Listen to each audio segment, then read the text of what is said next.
Es ist ein Wanderparadies. Ich war hier schon mit meiner Oma, ich war schon mit der Mama hier und ich finde es immer wieder schön.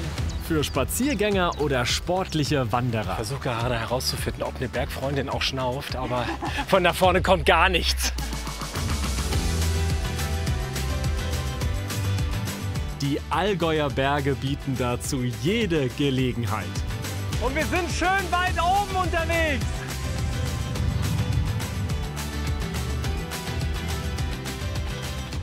Eine Woche wandern rund um Oberstdorf und das Wetter, es soll die ganze Zeit genauso schön werden wie heute. Wir probieren übrigens unterschiedliche Arten zu wandern aus. Wir sind mal ganz gemütlich unterwegs, aber wir trauen uns auch in den Klettersteig. Gehen es aber zu Beginn langsam an und fahren erstmal schön mit der Bahn hoch. Und haben gleich den Blick auf die berühmte Oberstdorfer Skisprung-Schanzenarena. Bequem geht es in einer knappen Viertelstunde auf 2200 Meter Höhe. Und wenn man aufs Nebelhorn fährt, dann trifft man ganz oft diese Jungs hier, die unterwegs sind. Hallo. Mit den Gleitschirmen. Ja? Genau. Wie oft fliegt ihr? Man kann so bis zu 5 Mal am Tag fliegen. Hängt ein bisschen von Wind und Wetter ab. Und das Schöne ist, wir werden Evi Sachenbacher Stehle, mit der wir ganz am Ende den Klettersteig machen. Die weiß noch nicht, aber die wird mit euch fliegen. Die weiß es noch nicht. Die hat es auch noch nicht gemacht. Ja, dann wird es eine tolle Überraschung, oder? Ich bin nur gespannt. Mich hat das so gewundert, dass sie das noch nie gemacht hat. Ich meine, hallo. Als Allgäuerin, oder? Oder 2 Goldmedaillen und was weiß klar. ich. Da bist du noch nicht geflogen.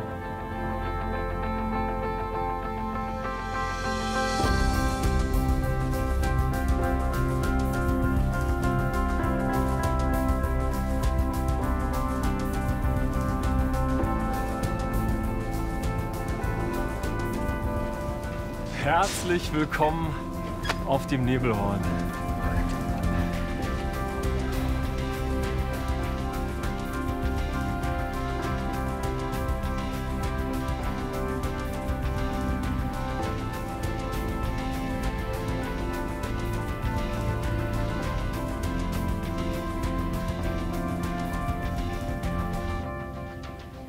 Man kann wirklich von hier oben 400 Gipfel sehen. Und das Tolle ist, man kann hier einmal komplett drumherum laufen.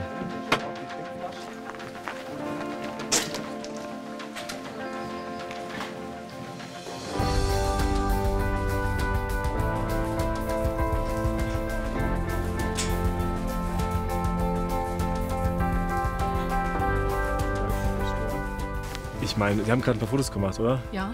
Das ist schon stark, oder? Ja, auf jeden Fall. Ich habe mir ein paar Touren zur Auswahl gesetzt und ich gucke mir die Gegebenheiten an. Okay. Schau mal. Okay, ja, ich muss sagen, der Klettersteig, das sieht schon sieht nicht so ohne aus, oder? Ja, das ist spektakulär, aber ich habe überhaupt keine Klettererfahrung. Ich bin absoluter Flachländer. Wo kommen Sie her? Von der Nordsee. Ach, von der Nordsee schön. Ja. Wobei es bei Ihnen ja auch so schön ist. Ja, natürlich. Ja. Ja, aber das habe ich jeden Tag. Deshalb fahre ich immer in die Berge im Urlaub. Wie lange bist du jetzt hier im Urlaub? Das lange Wochenende. Schön. Was machst du alles? Wir gehen noch ein bisschen wandern, auf ein paar Hütten, ein bisschen einkehren und die Schön. Berge genießen. Und wo kommst du eigentlich her? Aus dem Schwarzwald. Wo ist es schöner, Schwarzwald oder Allgäu? Achtung, wir senden im Südwestrundfunk. Ich möchte mich da nicht zu äußern. Okay, das akzeptiere ich, respektiere ich. Schönen Urlaub. Danke. Gute Zeit. Danke. Ciao, ciao.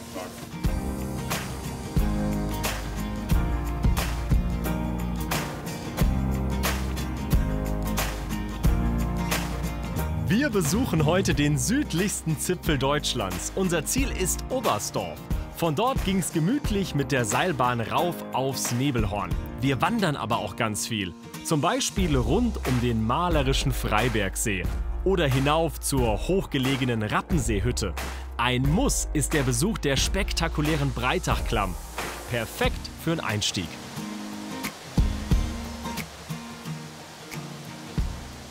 Übrigens, wenn es mal regnen sollte im Allgäu, trotzdem der perfekte Tagesausflug. Und hier ist richtig was los. Hat geöffnet im Sommer und im Winter. Und pro Jahr kommen hier so in etwa 300.000 Besucher. Das heißt, es muss natürlich maximal sicher sein. Und ich treffe jetzt Marc, der genau dafür verantwortlich ist. Von Beruf ist Marc eigentlich Industriekletterer und hängt normalerweise an hohen Gebäuden. Einmal im Jahr durchklettert er die komplette Breitachklamm auf der Suche nach brüchigen Felsen. Hallo! Kommst du runter? Weil hoch kann ich nicht. Komme. Gut, gut, gut. der Mann mit den meisten Karabinern am Gürtel, die ich je gesehen habe. Mal grüß dich, hi. Hallo Johannes. Danke für die Zeit. Du, ich habe hab gedacht, als ich hier reingekommen bin, ich sehe dich irgendwo an der Steilwand hängen, mitten über dem Wasser. Ja. Aber das heißt, auch hier, was jetzt eigentlich erstmal unscheinbar aussieht, hier gibt es was zu tun für dich. Ja, hier gibt es immer wieder Arbeit. Wir haben im Bereich der Felssicherung für den Tourismus immer wieder zu tun, damit den Gästen, die hier die Breitachklamm besuchen, keine Steine auf den Kopf oder andere Gliedmaßen fallen.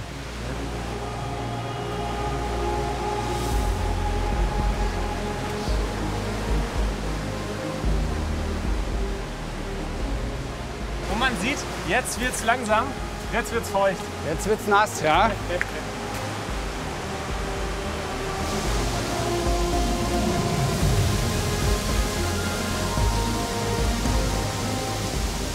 Hier hängt ihr auch, oder was? Ja, wir hängen hier überall tatsächlich. Also alles, was wir hier sehen, hier über uns sind ja auch noch Wände. Hier wird überall der Fels beräumt. Überall da, wo der Fels tatsächlich auch Personenschäden herbeiführen kann. Also ich muss wirklich sagen, ich war schon ein paar Mal hier. Mit der Oma, mit der Mama, mit dem Papa. Aber ich bin jedes Mal, finde ich das unfassbar beeindruckend. Ja. Was das Wasser für eine Kraft hat, wie sich das hier durchfrisst und arbeitet. Und dann sowas entsteht, Wahnsinn. Ja.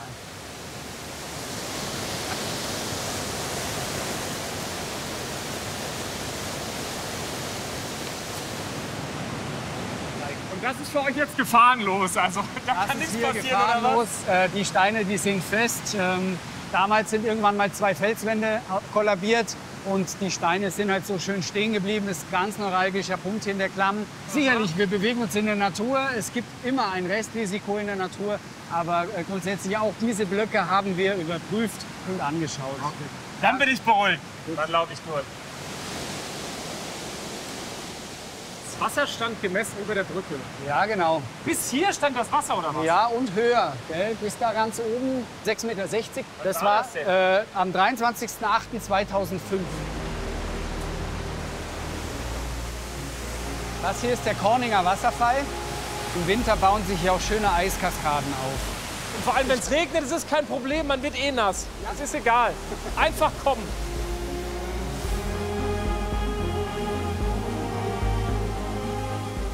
Marc, das war total spannend. Vielen, vielen Dank für die kleine Tour. Für mich geht's weiter. Dankeschön. Ja. Pass auf dich auf. Ja? Ich wünsche dir was. Ciao, ciao. Ciao.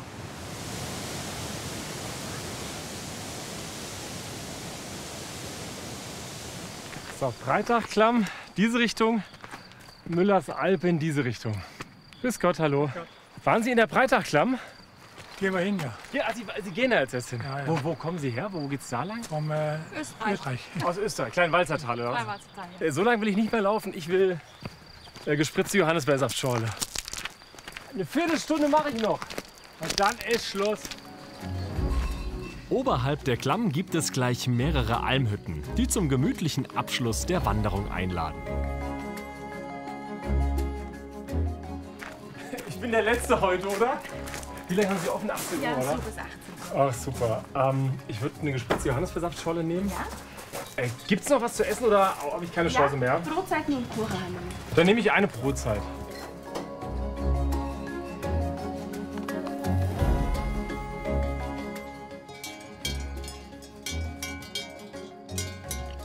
So, für heute ist erstmal Schluss. Und jetzt werden die Wanderschuhe eingetauscht gegen einen fahrbaren Untersatz. Ich glaube nur, oder ich befürchte, es wird nicht weniger anstrengend. Mein nächstes Ziel ist die Gegend rund um die Oberstdorfer Skiflugschanze. Und das, was jetzt kommt, hat durchaus mit Wintersport zu tun.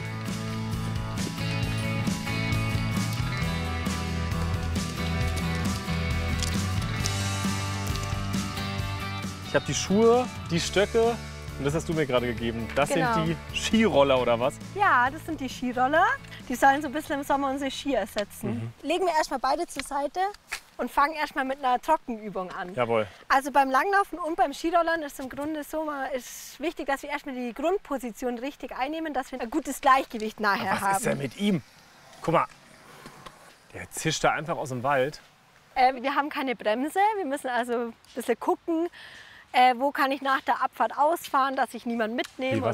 Moment, was wie keine Bremse? Genau, es gibt einfach keine Bremse bei den Skirollern. Ja, wie mache ich es dann?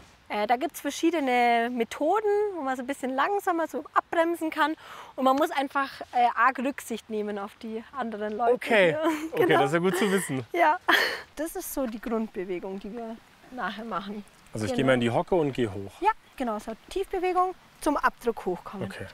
Tiefbewegung zum Abdruck. Sehr gut. Naturtalent. Das Naja, ist schon, absolut. Das ist genau. Oh, im Stand ist das kein Problem. Genau. Ich fühle mich wie so ein Langläufer. Ja, sehr gut. So, das Schön war gesagt. Skirollern. Schön, dass Sie dabei waren. Bis zum nächsten Mal. Das war's für heute.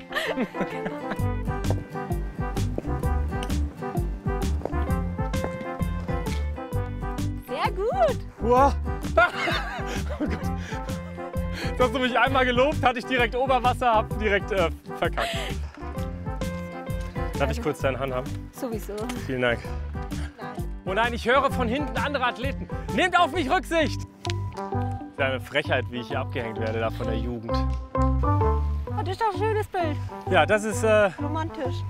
romantisch im Allgäu. Super. Ja, das ist natürlich. Als nächstes sind Also wir ihr dran. beide, ihr seid mir so zwei Angeber. Dankeschön.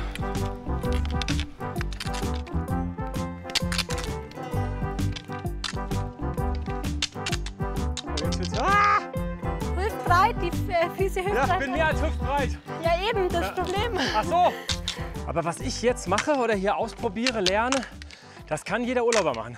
Der Leistungssport und der Breitensport, die haben hier Vorrang auf der Rollerbahn.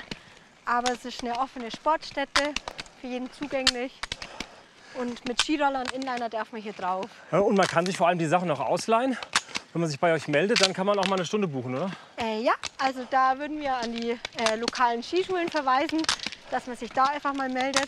Und dann kann man das mal ausprobieren. Hi, hi. Alles gut bei euch? Ja. Ich bin so beeindruckt. Ich habe euch ja die ganze Zeit gesehen, wie ihr mir vorbeigeflitzt seid. Hast du ein paar Tipps für mich? Was muss man machen als Anfänger? Beim Skirollern jetzt? Ja. Man muss darauf achten, dass man ein gutes Gleichgewicht hat und dass man sich sauber abdrückt und halt das Gleichgewicht halt auf dem Fuß hält und dass man mit den Stöcken ordentlich anschiebt. Würdet ihr sagen, das kann man noch machen, so mit Anfang 30? Oder? Man kann schon machen, aber ich glaube, also Sei ehrlich. man kommt nicht für zu Olympia. Okay, okay. Also die Goldmedaille ist raus für mich. Super. Das ist Schade. Sehr Vielleicht enttäuschend. Silber, ja. Silber wird's. Silber wird's? Oh, das ist nett. Bitte auf Johannes warten. Ja, Entschuldigung. Gemeinsam haben wir gesagt. Ah. Ah. Kleine Schritte, kleine Schritte. Ah. Wir müssen noch, Das ist wieder so ganz typisch. Das ist wieder so ganz typisch. Die Mädels haben es verstanden, die haben auf mich gewartet. Und die Jungs sind vorne weg.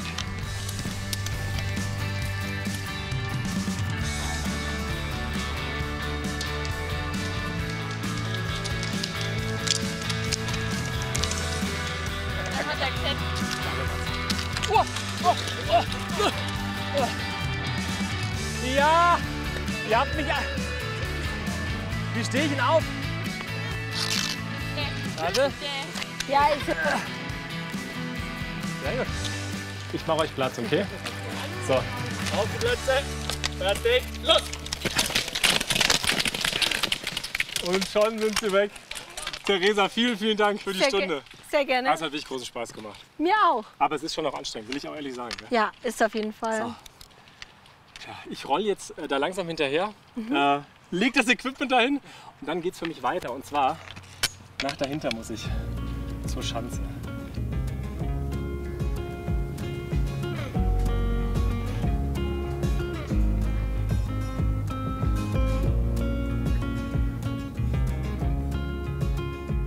Das ist unfassbar beeindruckend. Die Heini-Klopfer-Schanze ist ein echter Besuchermagnet und kann täglich besichtigt werden.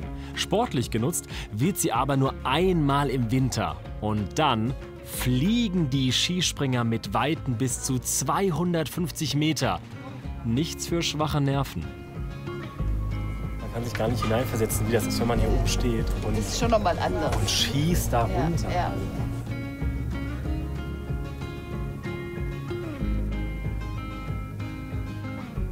machen ein bisschen eine Tour um die Schanze, oder?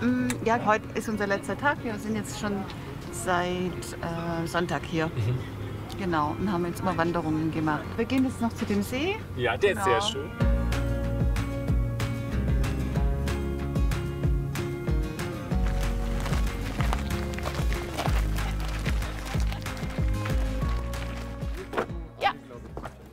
Also ich mache die Matte so und ihr legt eure Matten am besten einfach so. Komm, dann gehe ich hier hin.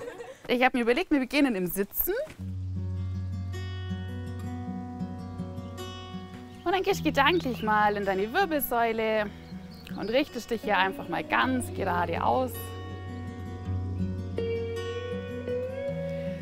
Und dann kommen wir einmal in den Zehensitz. Schau mal, dass alle Zehen einmal aufgestellt sind, auch der kleine. Mit deiner nächsten Einatmung nimm mal beide Arme ganz lang nach oben und dann streck dich hier mal, Blick folgt den Händen. Wirbelsäule ganz lang und ausatmend Arme über die Seiten wieder zurück nach unten. Einatmend kann man hier nochmal lange. Wer kann alles mitmachen bei euch? Also alle. Ja? Ist für alle Level geeignet, das kann ja jeder sich ein bisschen anpassen, wie er es braucht. Genau, also es ist ja kein Leistungskurs. Aber was macht für dich den Unterschied aus zwischen Yoga im Raum und Yoga hier bei so einer Kulisse? Ja, also hier, das ist natürlich einfach ganz anders, oder? Das ist doch ein Start in den Tag. Ja. Genau, also mit der Ausatmung bringen wir die Arme einmal zur Seite nach unten, bevor die hier nur ewig stehen. Ja, genau.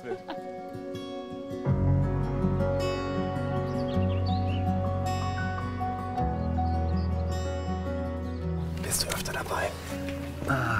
Also früher habe ich es regelmäßig gemacht, aber jetzt war ich schon länger nicht mehr dabei. Ja, schon cool hier, oder? Ja, also mit der wunderschön so. einfach. Also, vor allem, wenn man mit Fremden redet, die halt dann nicht von hier kommen. Ja, wir sagen ja, Urlauber sagen ja sofort immer, ach wunderschön, ja, wir kommen aus dem und gar nicht dann kommt es einem ja klar. Ja. Man lebt eigentlich an einem der schönsten Orte überhaupt auf der Welt. Ja. Und dann Handflächen einmal ganz fest Richtung Boden drücken. Das zählt heute auch als Wandern. Haben wir einen hüftweiten Stand. Seine Arme einmal baumeln, lass den Kopf einmal baumeln.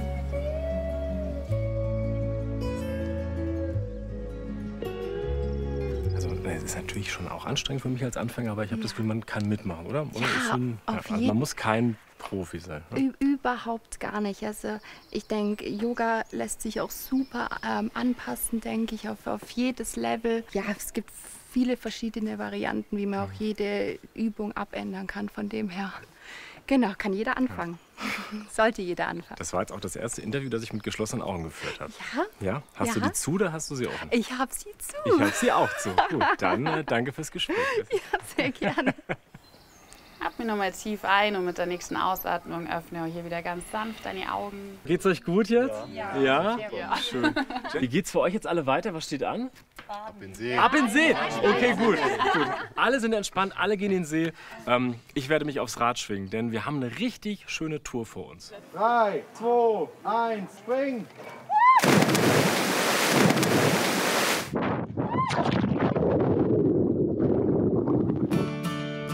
Ab jetzt Bike und Hike mit Toni. Sie liebt die Berge und ist Teil des Bergfreundinnen-Podcasts. Mit ihr erkunde ich eines der schönsten Täler rund um Oberstdorf. Zunächst mit dem Rad und dann zu Fuß. Das Ding ist ja, was wir jetzt gerade machen, war im Grunde auch euer erstes Abenteuer, oder? Mit den Bergfreundinnen. Quasi. Ja, genau. Also wir sind nicht mit dem Radl hingefahren. Aber ja, wir haben eine Alpenüberquerung gemacht von Oberstdorf an Comer See auf einer selbst geplanten Route. Und die erste Station war auch die Rappenseehütte. Aber ihr hattet miserables Wetter, oder? Wir hatten furchtbares Wetter, deswegen... Heute ist ein Träumchen. Wir hatten so schlimmes Wetter, dass wir sogar kurz dachten, dass wir es nicht machen können. Ja. Weil überall einfach die Hänge abgerutscht sind und die Bäche übergelaufen sind. Und wir natürlich dann schon auch Sorge hatten, dass die Wege einfach viel zu weich sind. Und uns da der halbe Weg entgegenkommt. Aber du weißt es ja selber, solche Sachen müssen ja auch immer ein bisschen spannend sein. Das stimmt, es muss ja was passieren. Wobei ich gerade froh bin, dass wir ein E-Bike haben. Ja, ich bin mein erstes Mal heute auf dem E-Bike. Du bist noch nie E-Bike gefahren? Nein. Was? Nee, noch nie. Ja und? Wie stelle ich mich... Oh, Entschuldigung! Ja, dann fahren wir gleich einen Unfall. Also ich kann Leute nicht verstehen, die sagen, ich fahre kein E-Bike. Ich will das selber spüren. Guck mal, wie schön das ist. Und jetzt Achtung, hier rechts. Guten Tag. Hallo. Grüß Gott. Wir cheaten ein. Ich wollte gerade Ja. sagen, wir cheaten ein bisschen. Ja. Sie haben aber unseren Respekt, haben Sie. Und jetzt frag dich, Toni, auf welchem Rad möchtest du sitzen? Ja, keine Frage. Die ersten 300 Höhenmeter und knapp 20 Kilometer bis zur Schwarzen Hütte sind so natürlich ein Kinderspiel.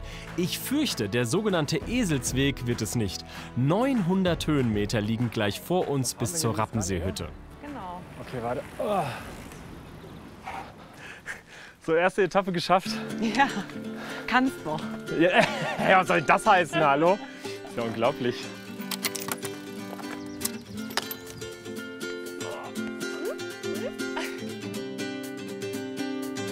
Hast du das gesehen, hast du das gesehen?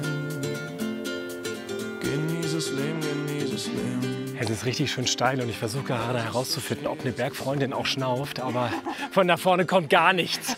Sehr unsympathisch. Doch, ich muss schon auch immer schnaufen. Ja, okay. Slow and steady. Slow and steady. Genau. Weil es ist nämlich hier kein Wettrennen, sondern wir wollen auch ein bisschen genießen und gucken. Hast du das gesehen, hast du das gesehen?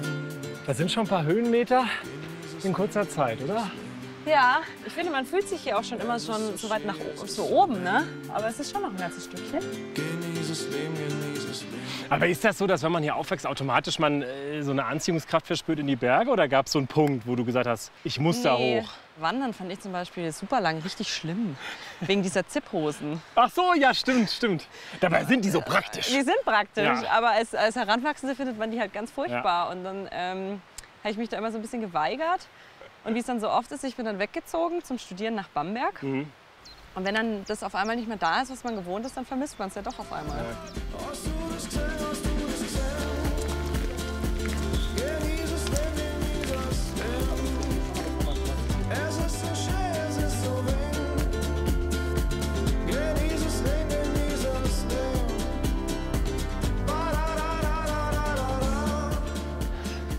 Aber sag mal, Toni, die Bergfreundin, Ja. ihr habt Bücher rausgebracht. Es gibt einen Podcast. Ja. Es gibt wunderschöne Filme mit euch.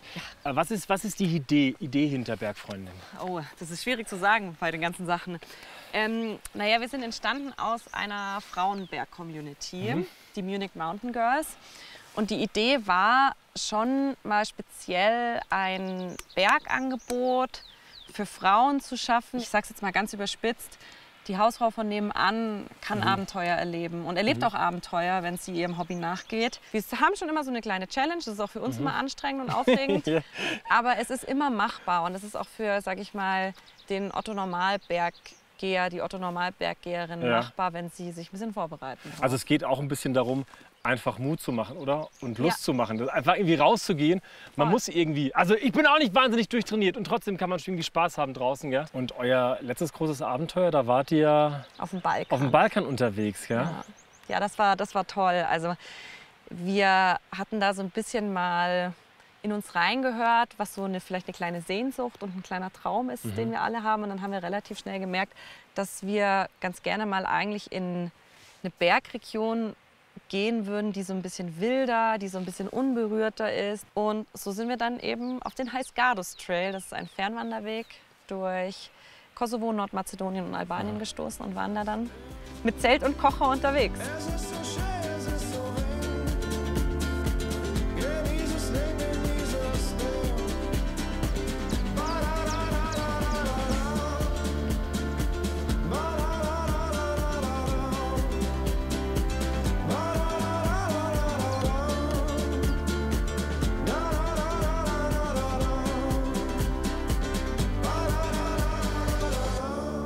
Da ist ein Murmeltier. Mumini.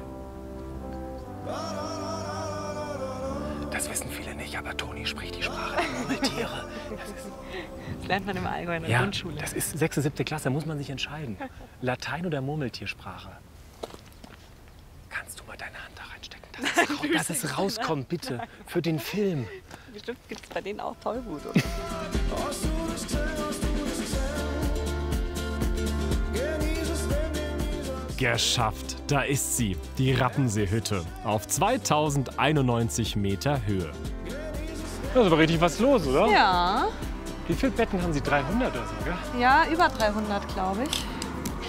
Da ist die Chefin. Hallo. Hallo. Ja. Schön, dich mal wiederzusehen. Erinnerst du dich? Hi. Hi, Johannes, grüß dich. Hi. Ja, die Toni hat uns hier hochgebracht. Wunderbar. Wir haben einen schönen Tag gehabt. Ah, war total gut, oder? Bei dem Wetter, oder? Sag mal, kannst du ein bisschen die Hütte zeigen? Geht das? Wir haben jetzt ein Abendgeschäft. Ja. Das ist gerade drüben. Später? Genau. Grüß dich. Hi, Johannes. Hi. Hallo. Grüß dich. Und seid ihr wohl draufgekommen? Ja, klar. Ja, die Toni hat uns hier hochgebracht. Fix und fertig. Vielen Dank, vielen Dank. Ihr kriegt so ein Kärtchen, wenn ihr was essen oder trinken wollt. Einfach dieses Kärtchen vorzeigen. Wir buchen das alles auf diese Nummer, wo da vorne drauf steht. Und dann am Abend, bevor ihr ins Bett geht, bitte bezahlen. Wunderbar.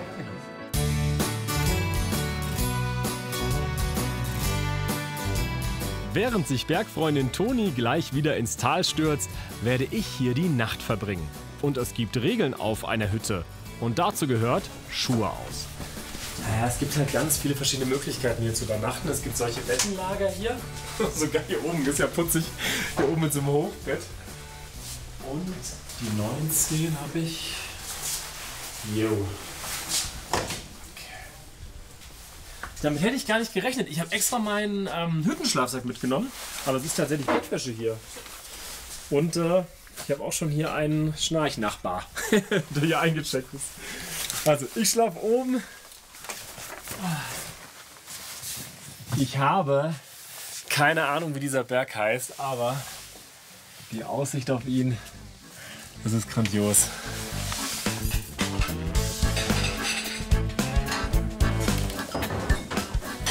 Hier ist gerade richtig was los, oder? Es ist richtig was los, aber kurz einen Blick kannst du die Küche Ja. werfen, aber sonst gehst du in Bewegung. Okay, du musst mir sagen, was ich darf und was ich nicht darf. Gell? Wie viele Leute arbeiten bei euch? Also wir haben 4 Kochposten und einer muss spülen, 5. Ganz Okay. voll besetzt und einer tragt immer das Essen raus. Und was total schön ist, ich sehe das gerade mit so einem Auge, ihr kocht hier alles frisch, oder? Ja, ja, das stimmt. Genau, wir haben eine vegetarische Soße, Hackfleischsoße. Also die Kässpatzen, das ist ein sehr beliebtes Essen. Ja. Und dann zeigt mir Silvia noch den Keller. Die Waren kommen alle mit einer Materialseilbahn aus dem Tal nach oben.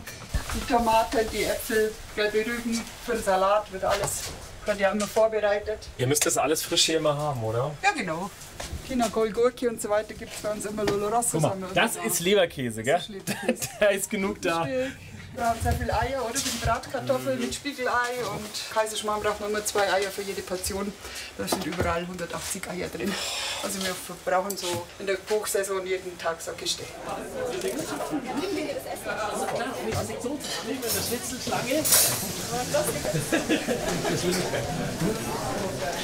Wer bekommt denn von euch 2 Schnitzel? Jawohl. Schön. So, und du auch? Danke sehr. Perfekt, vielen Dank.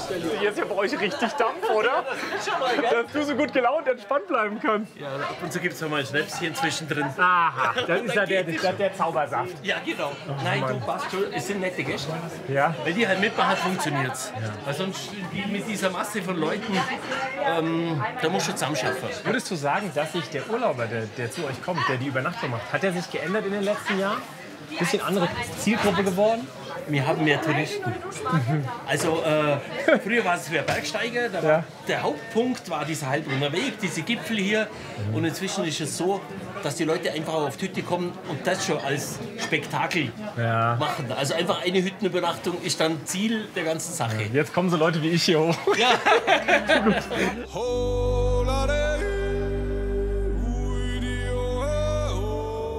Und alle warten auf diesen magischen Moment.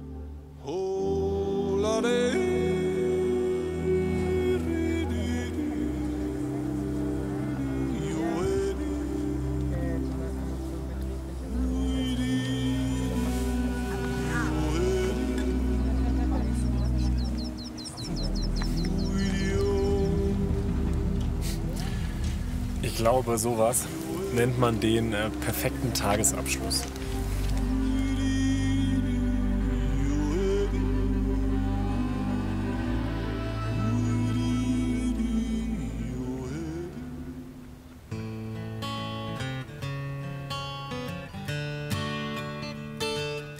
So, ist jetzt 8:30. Wir gehören so ein bisschen zu den Letzten. Also die meisten sind schon seit, ich würde mal sagen, 2 Stunden unterwegs. Für viele geht's hier hoch in die Berge. Die laufen den Heilbronner Weg. Für uns geht's jetzt aber zurück ins Tal.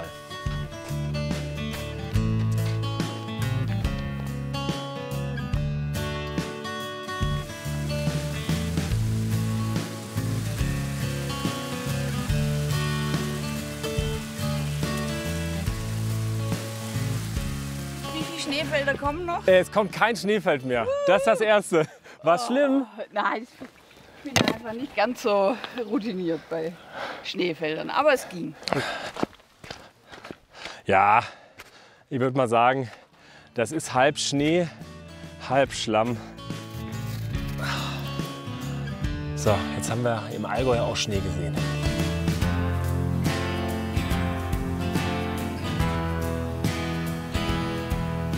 Das ist immer so eine schöne Belohnung, wenn man gucken kann, wo man runtergekommen ist. Da vorne. Da hoch. Knapp 300 Meter tiefer liegt noch eine Berghütte. Ganz anders als die vom Deutschen Alpenverein. Heike und Daniel machen hier möglich, was man sonst eher im Tal erwartet. Hallo. Johannes, Servus. hi. Ja, danke für die Zeit. Schön, dass ich hier sein darf. Ja, schön. Ihr müsst mir sagen, wie es für euch am besten ist, weil ich habe draußen gesehen, ist ein bisschen was los. Ich würde super gerne die Brauerei sehen, aber auch super gerne eine kleine Führung bekommen. Ja, gerne. Also wir sind hier noch am Zimmer machen, aber das hier ist schon fertig. Das ist unser Zimmer 6. Das ist ideal für Familien. Das ist ein Doppelbett für die Eltern und ein Stockbett für die Kinder. Und sogar mit eigenem Waschbecken. Mit eigenem Waschbecken, ja. Das ist ja schon bei euch wahnsinnig viel Komfort für so eine Wanderhütte, oder? Das ist wie das Camping und das Glamping, wo ja auch so Genau. Camping und Klemmer. Und hier ist man einfach so ein bisschen schicker unterwegs, in Anführungszeichen. Genau. Ihr seid ja nicht im Deutschen Alpenverein, oder? Seid ihr nicht Wir als sind Hütte? eine Privathütte. Aha. Diese Hütte ist in der 3. Generation. Der Opa von Daniel, der Max, der hatte wohl ein Verhältnis mit der Prinzessin von Bayern. Ach was, jetzt wird's ja richtig, okay. Und hat diesen Berg 1935 erworben und 1937 die erste Enzianhütte gebaut. Das Matratzenlager kann sich sehen lassen. Aber den Unterschied macht der Wellnessbereich. Den findet man normalerweise nicht auf einer echten Berghütte. Mit Ausruhen ist erstmal nichts, denn heute kommt Material aus der Luft.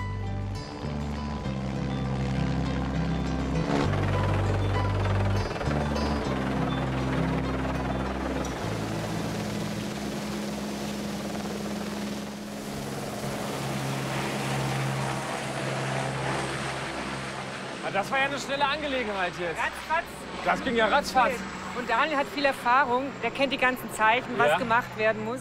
Deshalb ist er jetzt auch gerade hingesprungen. Das war ja ein kurzer Prozess. Ja, tut mir leid, aber ich muss ja da schauen, dass das läuft. Ja, aber Moment, was hat er? Futterring habt ihr gesagt? Was Das ist ja Futterring, ja. Und es ist doch so bei euch, dass ihr sagt, eure Zutaten, die ihr verwendet, alles, was ihr verwendet, soll aus der Region kommen. Das ist so ein bisschen euer Ding. Wir machen ja, wie gesagt, aus Bier selber und von unseren Kühen, also von den Müttern, von den Jungviechern, von der Breite Gernalbe kommt dann auch unser Käse, der zum Frühstück verzehrt wird. Oder auch auf den Brotseiten und so weiter drauf, wegen der Kässpatzen, Rindisch, das kommt alles von hier.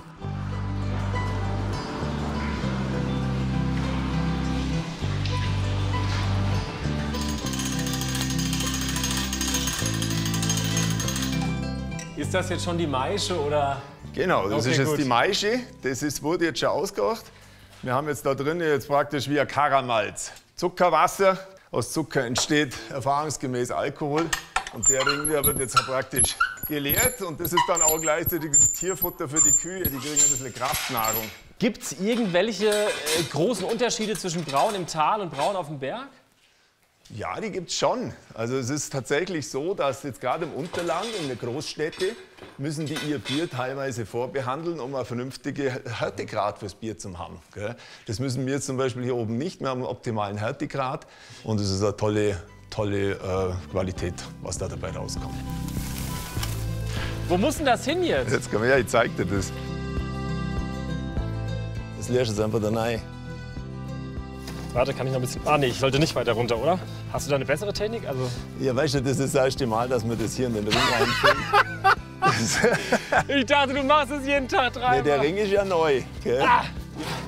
Oh je. Genug gearbeitet. Och, und sogar noch mit Whirlpool. Ja. Ich kann mir das total gut vorstellen. Du läufst den Heilbronner Weg, bist richtig durch. Die Füße tun weh und dann legst du die Füße hoch. Wellness und Wandern.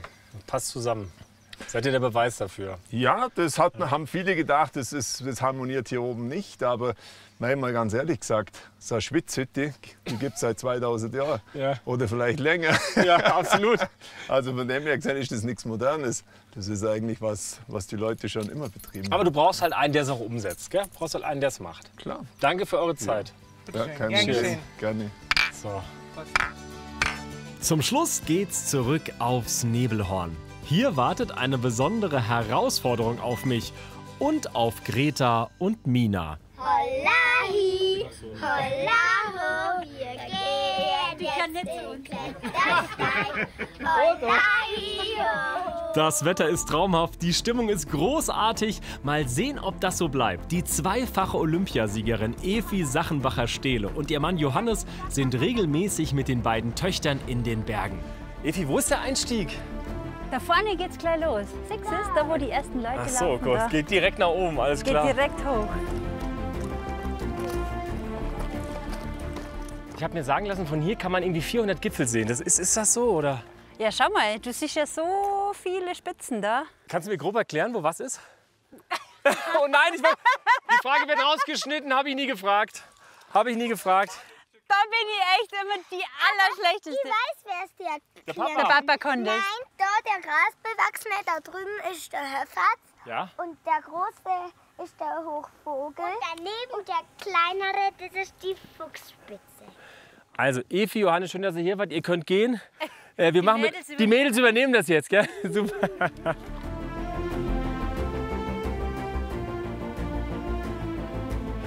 Hey, ihr müsst euch einhängen. Ja, machen wir. Wir sind heute sehr streng. Erst den einen, dann den anderen. Genau so.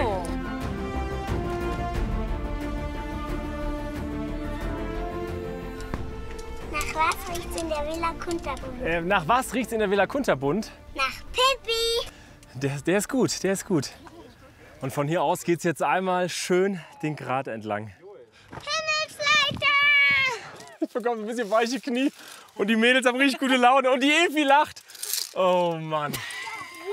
Was denkt der Johannes wohl? Oh, ey. Ich versuche mich einfach zu konzentrieren, wenig zu reden, gell? Das ist. Komm auf. Wir fahren mit der Superrutsche. Johannes, gib mal Gas. Ja, ich geb Gas. Mann, ey. Da haben alle erzählt, das wird so ein netter Tag mit der Evi Sachenbacher-Stehle und der Familie. Ja, Pustekuchen. Ah. Hei, hei, hei.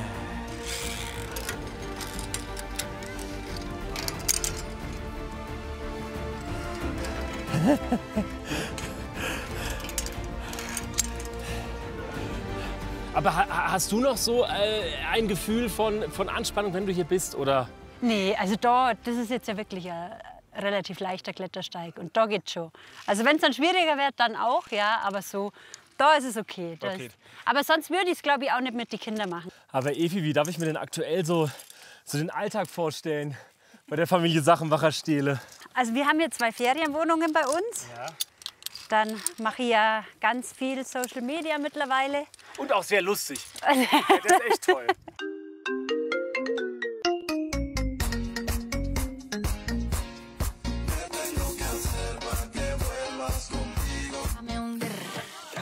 Aber das ist wahrscheinlich viel Arbeit, oder? Das ist viel Arbeit, ja. Das sieht man immer gar nicht so, was da eigentlich für Arbeit dahinter steckt. Da bin ich gut beschäftigt, aber mir macht es total Spaß zu filmen, das zusammenzuschneiden und einfach ja, so ein bisschen die Leute mit in die Berge zu nehmen.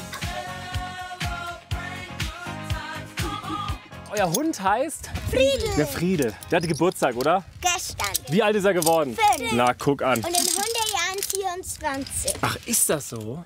Ja. Ah ja, guck. Kommst du jetzt von 5 auf 24? Weiß ich selber nicht. Ach so!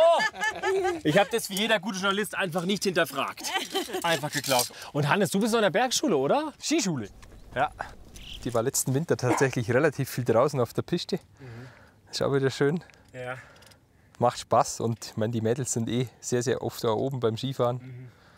Zwar im Moment mehr auf die Langlaufski, aber... Ich habe gewonnen momentan. Ich wollte gerade sagen.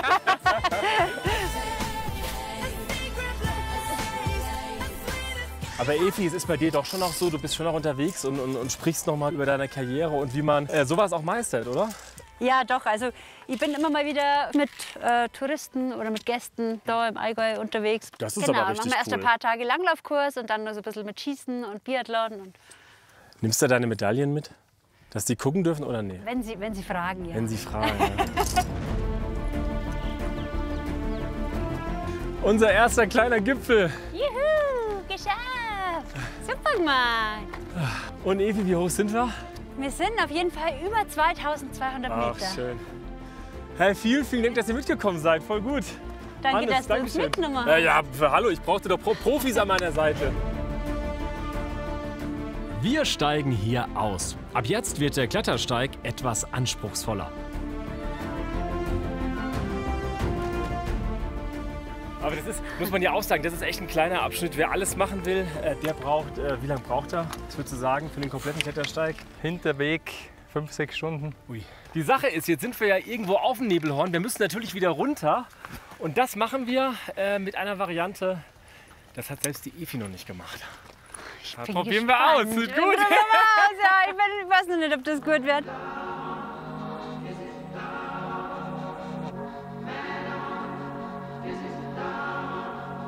Ja, grüß dich, Evi. Weißt du schon, was auf dich zukommt?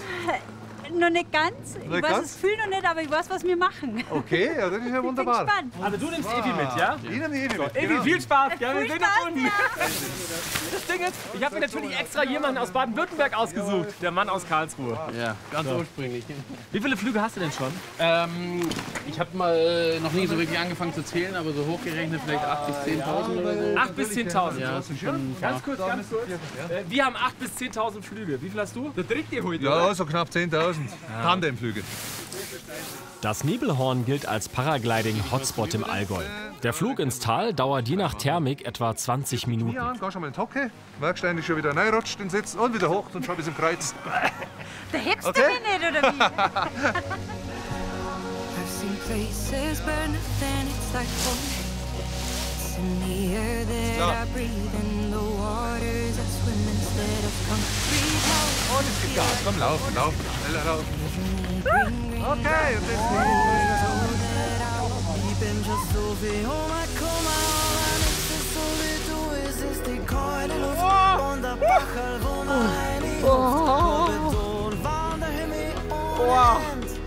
Oh, das ist ja Wahnsinn!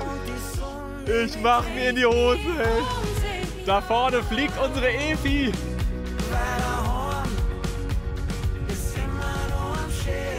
Ah, das hat die anderen. Da ist der Johannes. Evi, hallo!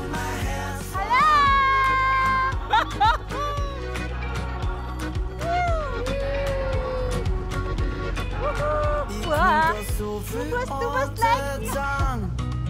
Wo ich daheim war, es fühlt sich dort so an, als ob ich heim vor schönen Platz überall. Fühl mich geborgen, lass alles hinter mir, hab keine Sorge.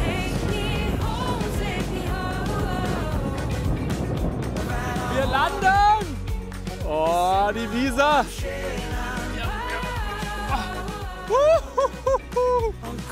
Oh. Manuel, vielen Dank. Hat's dir gefallen? Ja, hat Spaß gemacht. So, wo ist meine Evi? Da oben! Willkommen! Und rasch nach vorne und lauf. Lauf jetzt auf. Oh ja. Wow, das war ja eine sanfte Landung.